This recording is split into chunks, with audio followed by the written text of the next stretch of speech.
نبرات السمو الإعلامية تقدم شيلة مهداة للشيخ طلال بن عبد العزيز بن عمرو الجحدلي بمناسبة حصوله على شهادة الدكتوراه الفخرية وعضوية الجمعية الفيدرالية العالمية لأصدقاء الأمم المتحدة. من كلمات الشاعر عاطي بن راشد المعبدي، أداء المنشد أحمد الزيلعي.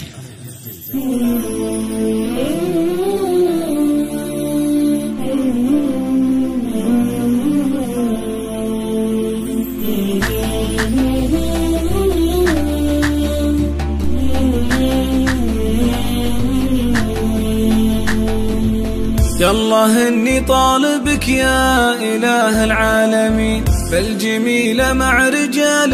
كثير إحسانها، يا هجوس جمليني مع ذرف اليمين، وانظمي جزل القوافي وزين حانها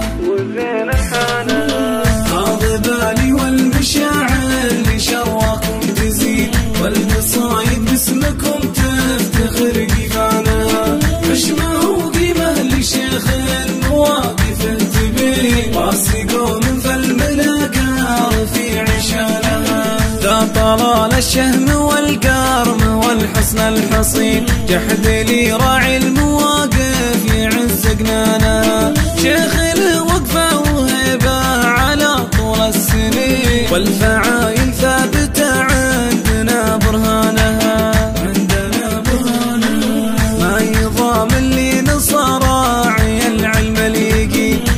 عرفوا كلمته راجح ميزانها، عشت يا راعي الوفا عشت يا الحدى الزبين، من بيوت شامخة ثابت سيسانها،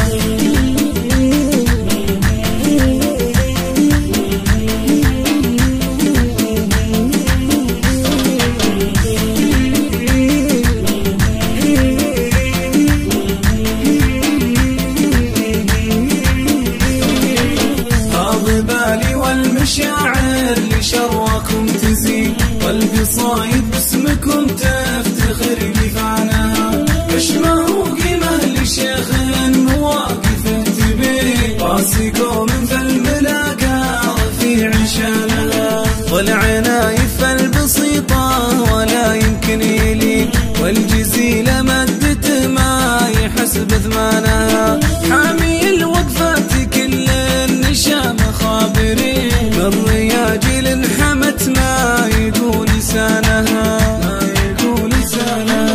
والمناصب زاهية بالرجال الغانمين، النشام اللي على الطيب مد ايمانها، شيخ ودكتور راعى الوفا في كل حين، حايزة الامجاد للطيبة عنوانها،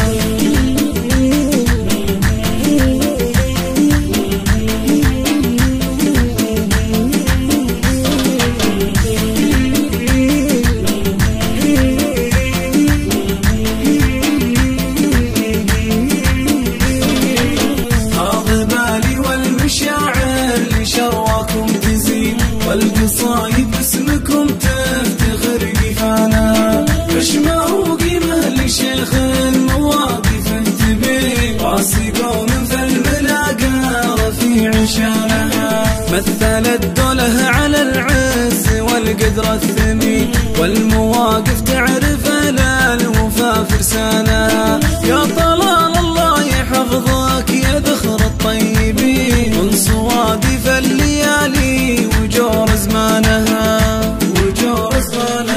يا طلال الله يحفظك يا ذخر الطيبين، من صوادف الليالي وجور زمانها، عشت يا وجه السعد يا لمين ابن لمين،